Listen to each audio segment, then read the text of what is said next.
तू ही रे माझा मितवा या मालिकेच्या पुढील भागात आपण पाहणार आहोत की राकेश लावण्याला विचारत असतो, पूर्ण प्लॅन नीट लक्षात आलाय ना तुझ्या लावण्या? त्यावर लावण्याही होकार देते. तर राकेश बोलत असतो, आता प्लॅनप्रमाणे काम सुरू कर. त्यानंतर लावण्य अर्णवच्या खोलीत जाते आणि ईश्वरीची साडी चोरते. तर इथे अर्णव ईश्वरी घरी येतात. ईश्वरी अर्णवशी बोलत असते.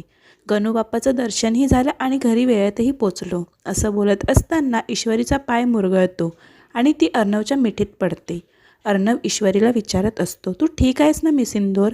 पण ईश्वरीचा पाय दुखत असतो, त्यामुळे अर्णव ईश्वरीचा पाय स्वतःच्या गुडघ्यावर ठेवून मालिश करत असतो. तर ईश्वरी त्याच्याकडे प्रेमानं पाहत असते. त्यानंतर लावण्य लपून छपून ती साडी घेऊन जात असताना अर्णवला ती दिसते. त्यामुळे अर्णव लावण्याला आवाज देतो आणि थांबवतो. आता लावण्याने साडी चोरल्याचं सत्य अर्णवला समजेल का, हे पाहणं खूप रंजक ठरणार आहे. असेच रोज नवनवीन अपडेट जाणून घेण्यासाठी आपल्या चॅनलला नक्की सबस्क्राईब करा. थँक्यू.